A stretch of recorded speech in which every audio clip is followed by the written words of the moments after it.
Vamos bater esse papo? Nossa, gente, eu achei muito legal o tanto que vocês participaram das enquetes de ontem e de hoje. Eu fiquei muito feliz, tá? O pessoal participou bastante.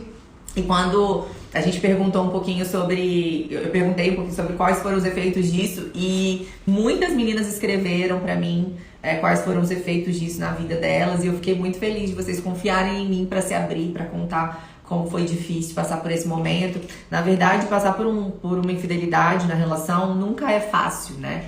A gente fica com marcas ali muito profundas e o nosso próprio cérebro tem mutações, né? Passa por modificações nesse período. E é sobre isso que nós vamos falar hoje. Então vamos subir essa live aí, pessoal. Manda aí, clica no aviãozinho, manda pras amigas. É impressionante a quantidade de mulheres que já passaram por essa situação, né? Eu sei que temos meninos aqui na live, mas é alarmante, como o meu público é na maioria feminino também, é alarmante o quanto o número de mulheres que já passaram por essa situação e atribuíram a elas mesmas o sofrimento de ter passado por uma traição é alto, sabe?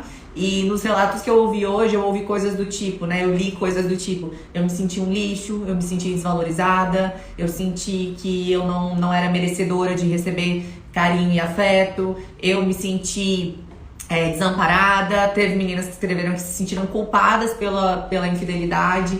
E eu vou explicar um pouquinho como que funciona esse processo. E eu quero que você entenda também como que é pra pessoa que efetuou a traição, que foi o infiel, no caso, né? Como que isso funciona, como a infidelidade funciona no cérebro humano. Isso é muito importante a gente saber.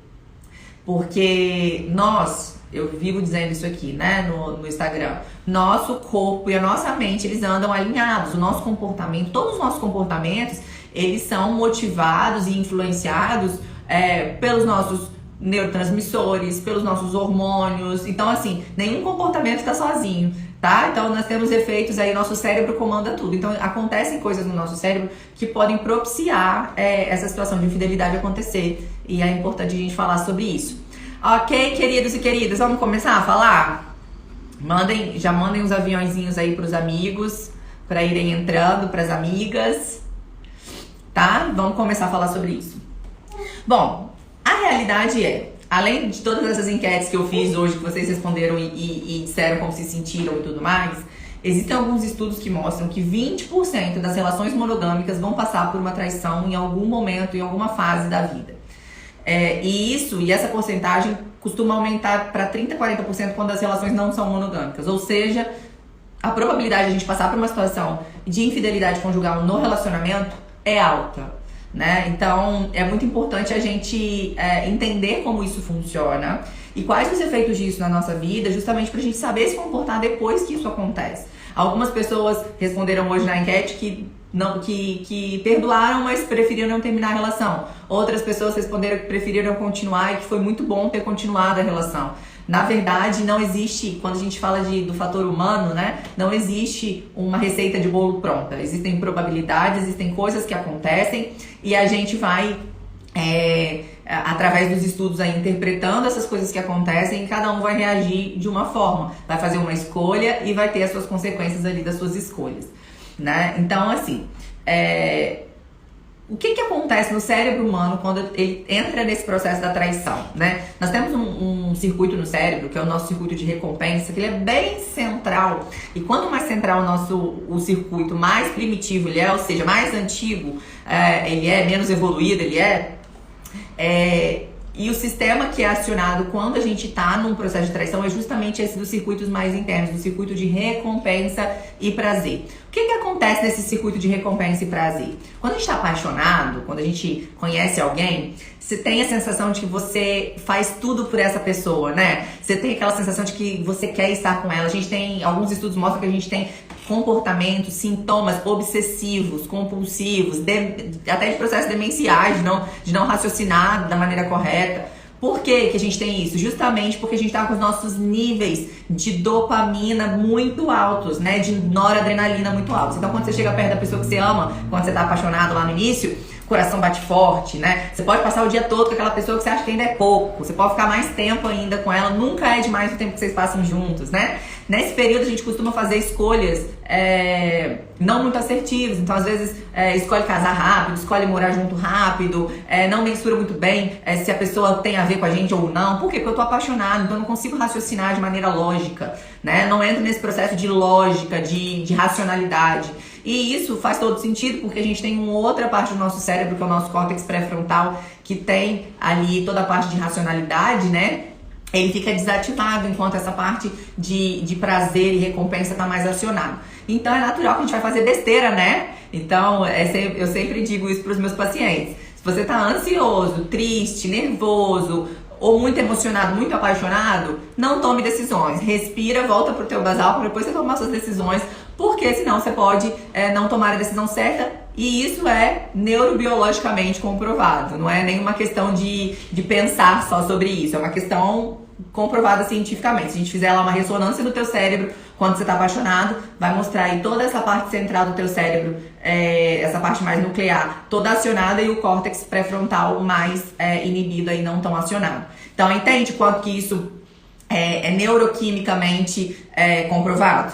Então, já ouviu aquele se beber não casa? Então se estiver muito apaixonado, muito emocionado, toma cuidado. Você pode dar com seus burros na água, como diria minha mãe.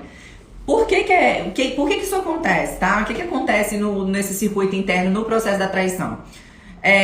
Nós, quando a gente está apaixonado, a gente está com todo esse circuito acionado e aumenta os nossos níveis dopaminérgicos. A dopamina, a noradrenalina, aquele coração batendo forte, sabe? Aquela sensação de frio na mão, você já sentiu isso? A mão suando frio? O que é isso? Isso é a noradrenalina no teu corpo. Então, geralmente entre 12 e 18 meses, quando a gente inicia um relacionamento, a gente ainda tá sob esse efeito, né, de noradrenalina e dopamina. Então, é muito fácil amar nessa fase, né? Você abre mão das suas coisas, você fecha os olhos para coisas que são importantes para você, para manter essa relação. Por quê? Porque você tá com a dopamina alta, porque você tá com a noradrenalina alta, porque você tá com esses sintomas de compulsão elevados, né? Os sintomas de compulsão, de obsessão, né? Tudo muito elevados. Então não importa a quantidade, eu quero sempre mais desse amor, eu quero estar mais perto, eu quero estar mais junto. E isso é neuroquímica, tá? Então é por isso que você fica ali muito motivado a estar nessa relação, nesses 12 a 18 primeiros meses. Mas o que acontece? Com essa relação indo para uma relação mais estável, né? Para uma relação mais séria, o que acontece? Esses níveis dopaminérgicos e esses níveis de noradrenalina, eles vão descendo. E é natural que eles desçam, tá? Por quê? Porque o nosso corpo, ele se acostuma com essa sensação de paixão. Então vai chegar uma hora e esse circuito, ele é muito acionado por aquilo que é novo, sabe? Por aquilo que é novidade. Depois de um certo tempo, a relação deixa de ser uma novidade, passa a ser rotina. E aí o que acontece? Esses níveis dopaminérgicos descem, esse nível de noradrenalina desce e eu começo a me relacionar por vínculo, por afetividade, né? E o que acontece? Tem processos hormonais nisso? Tem sim. O mais conhecido aí é a ocitocina, né? O hormônio do amor aí, a ocitocina. O que acontece? Esse outro me faz bem, eu amo esse outro, eu gosto dele, eu gosto de estar perto dele, mas tem limite. Agora eu consigo enxergar que ele tem defeito, eu consigo enxergar que nem é tão legal assim, eu consigo ver aquilo que eu não via há um ano atrás, quando a gente se conheceu. Então a relação, ela começa a mudar. Muitas vezes ela ainda é boa, né? Mas tem uma diferença, não é mais aquela paixão avassaladora do início. E o que acontece? Outro motivo também pra gente querer ficar muito perto do outro é que os nossos níveis de serotonina, eles descem também nesse período. Então dá essa sensação de vazio quando você tá longe do outro, né? Quando a gente tá apaixonado é assim, dá aquela sensação de vazio, parece que a vida não tem graça se o outro não estiver perto.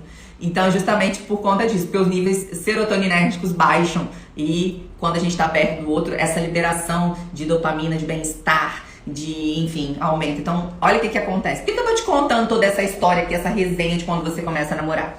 Porque depois esse troço vai voltar pro basal. Entre 12 e 18 meses é o período aí onde os seus níveis hormonais vão baixando e o seu corpo, o seu cérebro vai acostumando com aquela figura ali na tua vida. Então você vai começar a enxergar mais os defeitos, você vai conseguir racionalizar melhor, tá? E o que acontece na traição? Quando um indivíduo se coloca numa situação de traição, de fazer a traição, né, de estar em outra relação, apesar de ter uma relação, é justamente esses mesmos circuitos que são acionados, esses mesmos circuitos centrais que liberam dopamina, que liberam noradrenalina e que diminuem a serotonina. Então é por isso que tem muita gente que abandona o casamento para viver uma outra relação, é por isso que tem muita gente que fica alimentando essa relação extraconjugal por vários e vários meses e até anos, justamente porque essa outra relação gera nele essa sensação de noradrenalina e dopamina mais altos, né? Essa sensação de prazer naquele momento. Então, assim, essa ativação no casamento, ela vai diminuindo ao longo do tempo por conta da rotina, né? E aí, é o que acontecem as traições. Geralmente, em busca de sentir esse prazer novamente, de sentir esse circuito dopaminérgico ativado novamente, esse circuito aí de dopamina, noradrenalina, essa sensação de prazer muito elevado, ela começa a motivar esses comportamentos de relacionamento extraconjugal.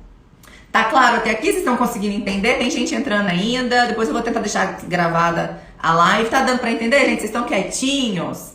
Eu tô sendo um pouco técnica, mas mais pra vocês entenderem como que funciona aí dentro da tua cabeça, dentro da tua cachola, tá? Nada do que eu falo aqui eu tiro de dentro da minha cabeça, das minhas ideias. Eu sou psicóloga e psicólogo tem que falar com base em neurociência. Não pode falar de trás da orelha, tá?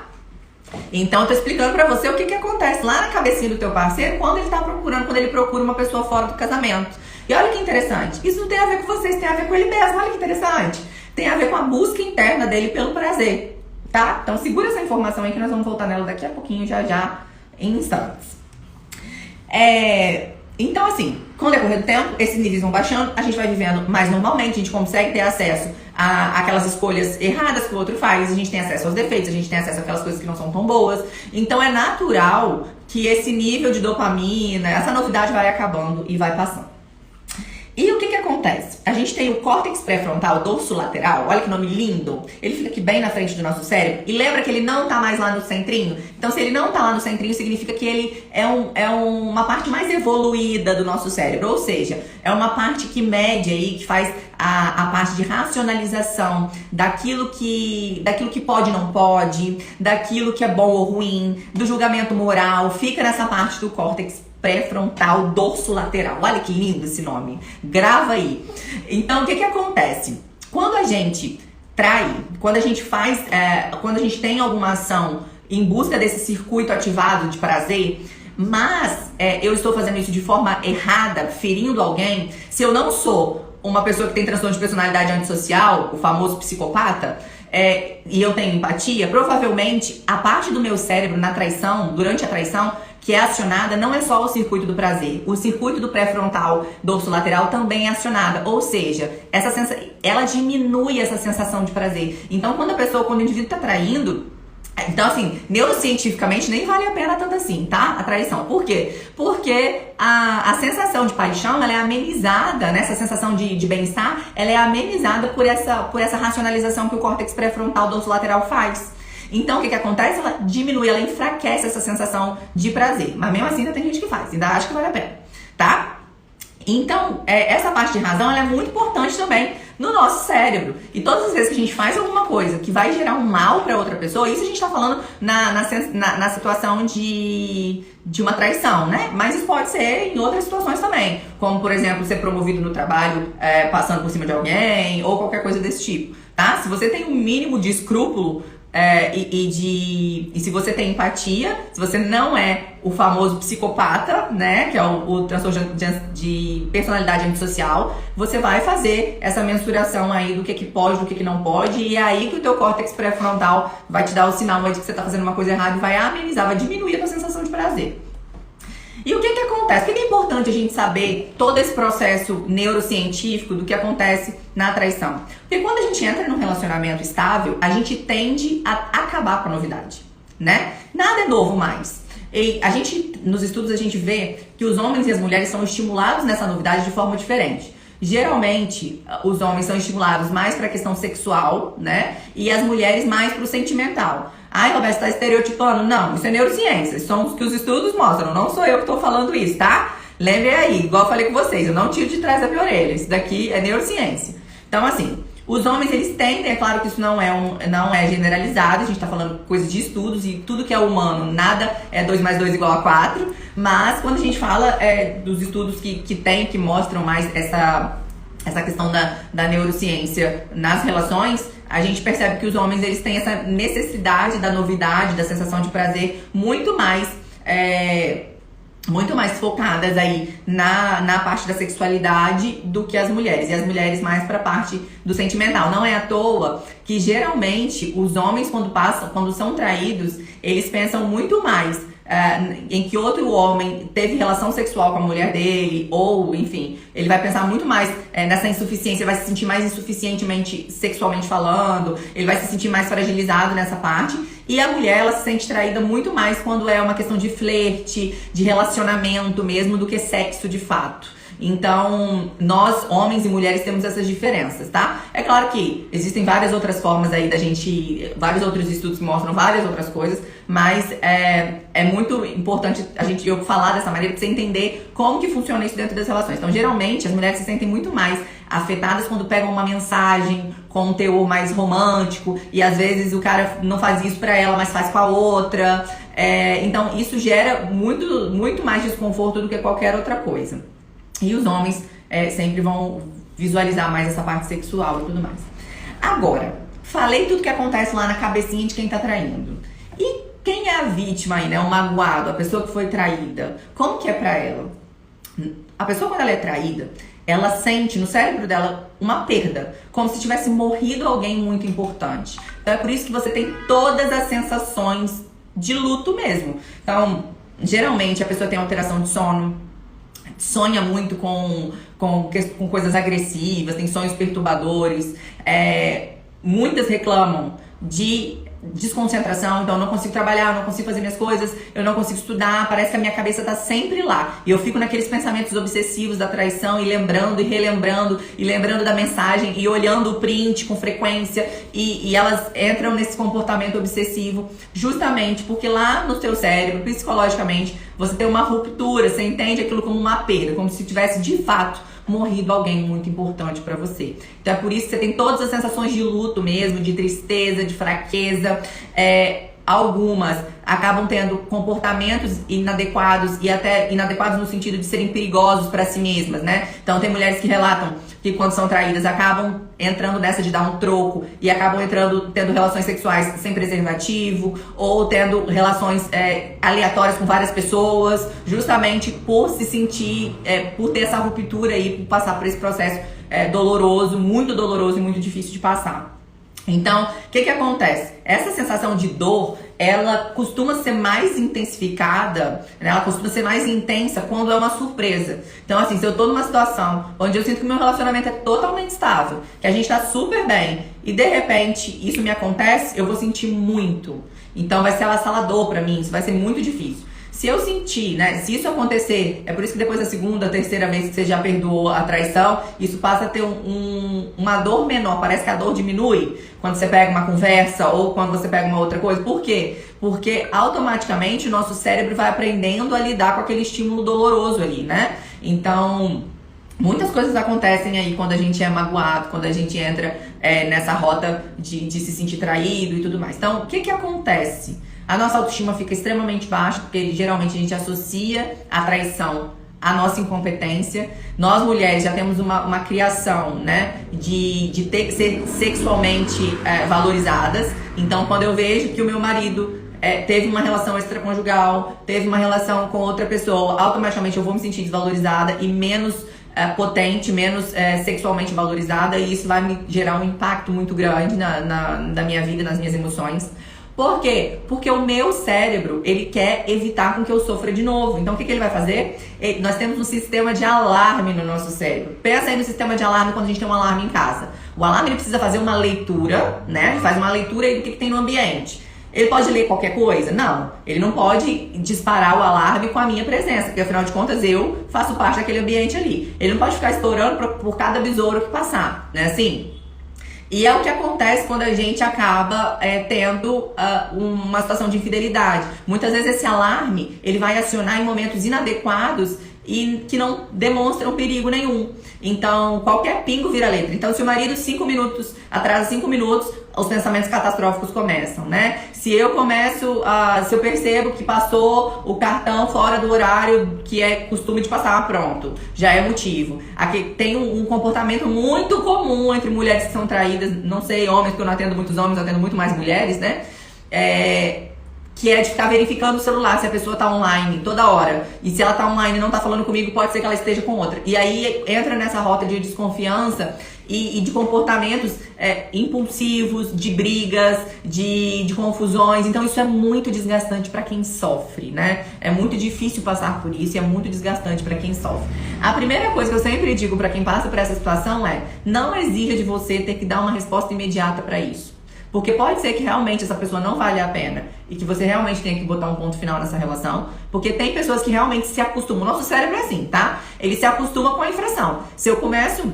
Ninguém que começa roubando um banco, né? Começa roubando pequenininho. E aí vai aumentando até chegar no banco. Então, assim, para começar a trair, a pessoa não começou transando com a outra. Ela começa trocando mensagem, trocando foto. É por isso que rede social é um negócio que estimula muito. Então, a gente tem que tomar muito cuidado com isso quando a gente tem um relacionamento, né? Porque fica muito mais fácil. Então, se a pessoa se acostuma a entrar naquela rota de traição ali, por mais que ela se arrependa mesmo de verdade na hora que ela comete o erro, as chances dela voltar a fazer é grande. Então a gente precisa tomar muito cuidado para observar essa questão de mudança de comportamento, de ressignificação, de mudanças no contrato, né? Porque o que é infidelidade? Cada casal vai definir isso de acordo com a forma que eles lidam ali, né? Vai ter casal que vai achar infidelidade dar uma curtida na foto do outro. Vai ter casal que isso não vai ter nenhum mínimo problema. Vai ter casal que trocar uma mensagem vai ser. Vão ter outros casais que vão ter relacionamentos abertos. Então cada casal tem o seu contrato. É por isso que eu sempre digo, você viu lá, fulaninha com o marido da outra, você não sabe como é o contrato, não vai falar, não vai entrar no meio, não se mete, sabe? Porque você não sabe o que tá ali, o que tá acontecendo ali, então a gente tem que tomar muito cuidado com isso, tá? Porque o contrato é do casal e vocês precisam ter um contrato, precisam conversar, o que eu aceito, o que eu não aceito. Então assim, existem... erros no relacionamento, né, traições no relacionamento que não são traições afetivas, mas do tipo, se a gente combinou que a gente vai economizar para construir alguma coisa, para fazer uma viagem e um dos cônjuges quebra esse contrato, é uma forma de infidelidade. Então eu preciso entender e conversar dentro da minha relação o que é aceitável nessa relação e o que não é aceitável, tá? O que a gente aceita negociar e o que a gente não negocia. Como que é essa relação? Então, o que é traição ou não vai ser definido pelo casal de acordo com o contrato que eles ali admitem e conversem, tá? Já tiveram vários casais, inclusive, que eu atendi, que acharam muito melhor abrir a relação porque eles não tinham condições mais de viver numa relação fechada, monogâmica, porque eles não acreditavam mais nisso. E super funcionou, tá? Então, isso depende demais. Então, cada casal vai ter a sua forma de funcionar. Vai ter o seu contrato e vai ter a sua forma de se reinventar quando a infidelidade acontece. Ok? Tá dando pra entender até aí? Vocês estão quietinhas hoje? Ninguém manda mensagem? Esse é um assunto que mexe muito com os parafusos de quem já passou por isso. Porque de alguma forma aciona alguns gatilhos, né? Então, o que acontece? Lá no nosso sistema de alarme do cérebro, quando a gente é traído, a gente acaba ficando em estado de alerta. Existem alguns estudos que mostram que que pessoas que foram traídas desenvolvem sintomas compatíveis com o transtorno do estresse pós-traumático, o famoso TEPT. O que é o TEPT? É um transtorno que foi dado aí quando os soldados voltavam da guerra e eles ficavam em alerta, tinham crise de ansiedade, tinham sempre a impressão de que alguma coisa ruim ia acontecer, tinha uma angústia muito grande, uma tristeza muito grande. E por que isso acontecia? Justamente por conta de várias situações aversivas que eles passavam ali no campo de batalha. Então, muitas vezes, nós, quando passamos por situações de infidelidade conjugal, a gente vai passar por essa situação, de sentir que sempre o perigo está por perto, que qualquer coisa pode acontecer. E o que acontece? Mesmo que eu termine essa relação, se eu não cuidar disso, se eu não prestar atenção nesse trauma, nessas distorções que o meu sistema de alerta teve, né, nessas interpretações erradas que o meu sistema de alerta começa a ter, eu não vou viver relações saudáveis. Eu vou pegar as próximas relações e vou viver como eu vivi na última, porque afinal de contas eu tenho que controlar todas as variáveis, porque senão eu posso ser traída. Então eu vou começar a fazer esforços muito grandes para manter essa relação e para controlar o outro, para evitar a traição. E a questão é a seguinte: não se evita a traição, né? Evitar a traição talvez esteja justamente no cuidar da relação, né? Como a gente disse aí nessa ativação do circuito cerebral interno aí de recompensa e prazer.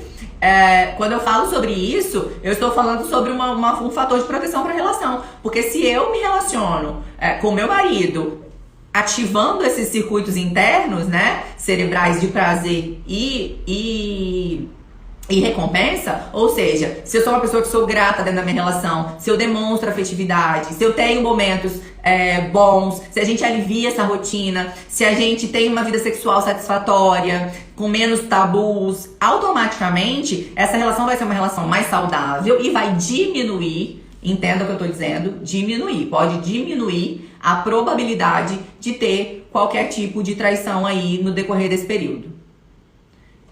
Deixa eu ver aqui que parece que tá... Vocês estão conseguindo me ouvir? Tá tudo bem? Me deem um ok aqui. Porque parece que tá meio fora de... Tá meio lento. Vocês estão me ouvindo? Mandem um ok aqui pra minha pessoa. Acho que agora normalizou. Tava meio lento, tava falando, tava indo meio devagarzinho. Ok? Então talvez aí um fator de proteção seria ativar essa sensação de prazer e de novidade dentro do relacionamento, né? Então fazer essa relação ser mais leve, mais feliz, ter surpresa no meio da relação, ter uma vida sexual satisfatória, ajude nesse processo. Ok? Vocês estão me ouvindo, gente? Me mandem um ok aqui, por favor. Porque tá meio estranho esse computador, esse celular aqui. Parece que tá meio lentificado. Hello? Vocês estão me ouvindo? Senão eu tô falando aqui há 2 horas e ninguém tá me ouvindo. Olá! Vocês estão conseguindo me ouvir?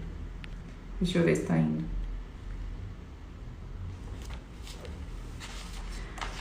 Ok! Acho que até aí deu pra entender, né? Deixa eu ver se o pessoal do suporte disse alguma coisa. Acho que não, acho que tá tudo bem. Ok, vamos seguir então o assunto.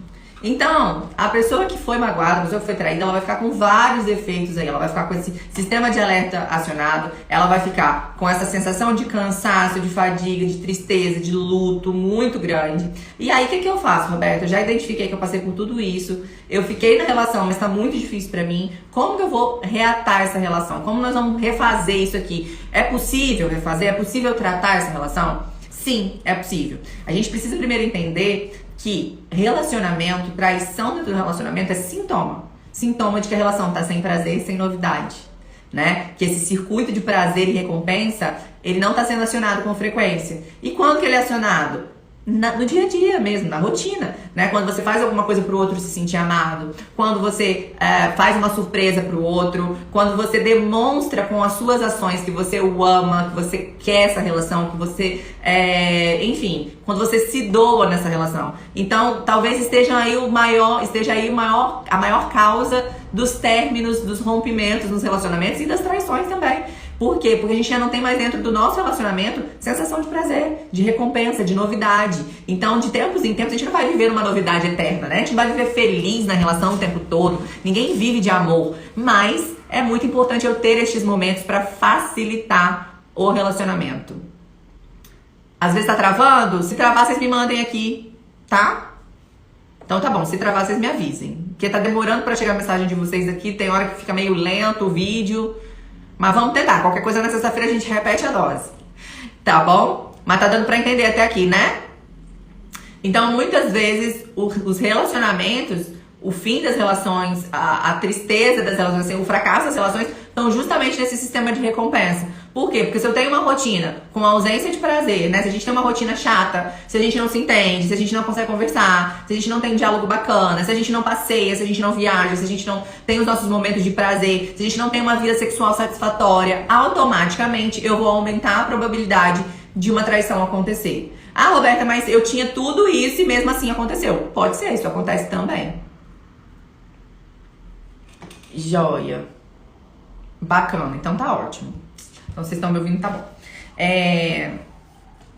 Por que o nosso cérebro cria essa memória, assim? Por que o nosso cérebro cria esse sistema de alerta? Justamente para que a gente não sofra de novo. Mas o problema é, quando a gente está num relacionamento, a gente não existem certezas dentro de uma relação, né? Existem probabilidades. Probabilidade de dar certo, existe investimento, existem várias coisas. Mas não existem certezas de que vai dar tudo certo, de que vai ficar tudo bem. Isso é com o tempo que a gente vai vendo e vai sentindo, vai vendo como vai ficar, né? Então, assim, não existe probabilidade que se você perdoar, isso não vai acontecer de novo. Não existe certeza de que se você perdoar, isso não vai acontecer, ou que se você deixar de se relacionar com essa pessoa, você vai ser mais feliz. Porque o próximo também pode acontecer isso. Então, como que eu faço para ser feliz numa relação? Eu preciso entender que eu não tenho controle sobre o outro. Eu preciso tirar esse ideal, né? Desmistificar esse ideal de homem, de relacionamento. Geralmente a gente tem essa visão muito idealizada de que nós somos especiais e de que o outro jamais vai fazer isso comigo, e de que a gente tem uma relação tão legal, a gente construiu uma história tão bacana, a gente já passou por tanta coisa, então esse outro jamais vai me trair. E essa é uma visão idealizada. Por quê? Porque as pessoas erram. E confiar 100% no outro significa idealizar. A gente precisa ter noção de que isso pode acontecer. Porém, eu posso diminuir as chances disso acontecer se eu tiver um bom diálogo, se a gente souber conversar. Olha, tá me faltando isso, eu tô sentindo falta, sabe? Tô precisando, a gente precisa ter uma relação sexual mais satisfatória, a gente precisa se gostar mais, demonstrar mais afeto. Então, um casal que ele é bem alinhado, e às vezes a traição ela vem como uma amostra de que isso não tá bom. E se o casal souber aproveitar isso, é uma virada de chave. Eu já vi isso acontecer várias vezes, de relacionamentos mornos. Depois que acontecem a traição, percebem onde estão falhando e viram realmente essa chave, começam a fazer diferente, começam a se gostar de verdade, começam a conversar sobre as coisas, começam a ser parceiros em coisas que não eram antes. Então a gente precisa, pra gente conseguir fazer essa relação funcionar depois de uma traição, a gente primeiro precisa desmistificar, destruir, desconstruir essa relação ideal para construir uma relação real. Entender que o outro não é perfeito. Fui eu que coloquei no lugar do príncipe encantado. Ele segue sendo um príncipe, mas não é encantado. Ele erra, ele falha, ele tem dificuldades, né? A gente tira um relacionamento desse lugar de especial, dessa conexão especial e de tudo, e começa a enfrentar esse relacionamento como um relacionamento real, que a gente se ama, a gente se gosta, a gente tem trocas, a gente tem coisas importantes aqui que a gente vive junto, mas que nós somos falhos, tanto eu quanto você somos falhos, e pode ser que isso aconteça. A gente faz o máximo para não acontecer, mas a gente não tem garantias dentro de um relacionamento. E essa é a mais pura verdade, tá? Então, revisitar o contrato é muito importante. Então, o que naquele contrato não está funcionando, sabe? O que nós combinamos que não está sendo feito? Como que tá o nosso contrato? A gente nunca fez um contrato, foi vivendo assim? Então é importante a gente sentar. O que você faz que me magoa? O que eu faço que te magoa? Vamos conversar sobre isso, vamos acertar esses ponteiros. É muito importante, tá? Tratar a relação. Muitas vezes o casal que passa por isso vai precisar passar por um processo terapêutico mesmo.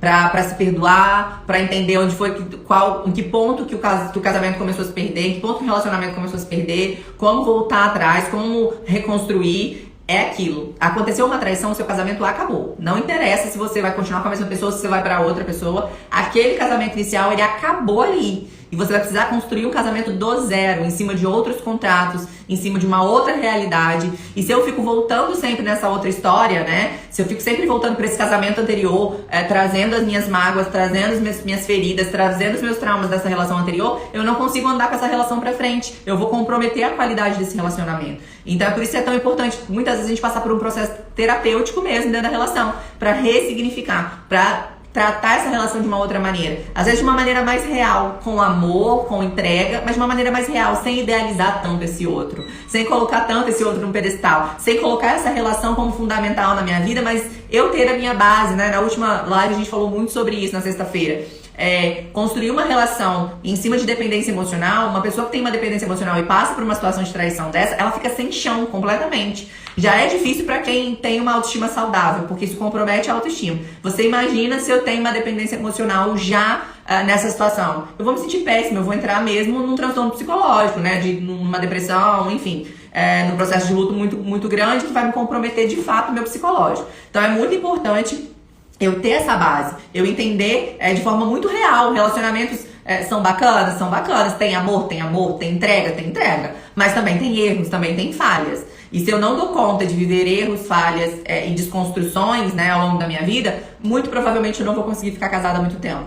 Por quê? Porque a vida é feita disso. A paixão vai embora e a gente começa a enxergar aquilo que não tá bom na relação. E isso faz parte, tá? Então, desconstruir esse ideal de casamento, esse ideal de parceiro é muito importante pra gente conseguir construir esse casamento do zero. Ok? Tá dando pra entender até aí, meu povo? Vamos lá. Tratar a sua autoestima. Muitas vezes, essa pessoa que foi traída vai precisar passar por um processo terapêutico sozinha, sem ser de casal ali, de fato. Justamente pra entender quais foram os pontos que foram afetados, o que ela estava deixando de fazer nesse processo por ela mesma, para ela não se culpar pela responsabilidade do outro. Entende que é o outro buscando pela ativação do setor de recompensa dele, do ciclo de recompensa e prazer. Não tem nada a ver comigo, muitas vezes. Tem a ver com o outro que está buscando essa recompensa, esse prazer. Muitas vezes dentro da relação, a gente percebe atendendo casais, que o que mantém aquela relação chata, sem sal, sem gosto, sem nada, é justamente a traição, né? Então, muitas vezes o cara só consegue manter aquela relação com aquela esposa porque ele trai há muitos anos, porque aquilo ali é a válvula de escape dele, porque dentro de casa é uma relação muito dura e muito difícil. E o contrário também acontece, tá? A gente acha que só as mulheres são traídas, mas não, isso acontece homens e mulheres de uma maneira geral. Então, entender que o outro não fez por minha causa, ele fez pelo próprio prazer, para acionar os próprios circuitos de prazer e recompensa dele. Não tem nada a ver comigo isso. O outro não é perfeito, então tira da tua cabeça que o outro vai ser perfeito em tudo. Tira essa idealização de relacionamento perfeito. Entenda o teu relacionamento como um relacionamento real, tá? Diferenciar o ideal do real é muito importante. É muito importante a gente saber diferenciar essas duas coisas. Porque se eu lido com os relacionamentos sempre no campo do ideal, eu vou estar sempre em sofrimento, em frustração. Porque eu sempre espero mais do que o outro tem para me oferecer. Não entre nessa de idealizar o outro. O outro é um ser humano real. Pode ser um ser humano incrível. Pode dividir muito com você, pode ser uma pessoa incrível. Mas o outro erra, tá? Então fortaleça a sua autoestima. Cuide de você. Tenha a sua rede de apoio, tenha as pessoas que você ama próximas a você. Por quê? Porque em caso de acontecer uma situação dessa, quem vai te dar o apoio, quem vai te abraçar, quem vai te ajudar a seguir em frente são essas pessoas, tá? Então busque apoio. Se você passou por uma situação dessa ou passa e tá sentindo os efeitos, não deixe de buscar apoio. Isso é essencial para você conseguir seguir na tua vida com os seus projetos, com as suas coisas. Ok, meus amores?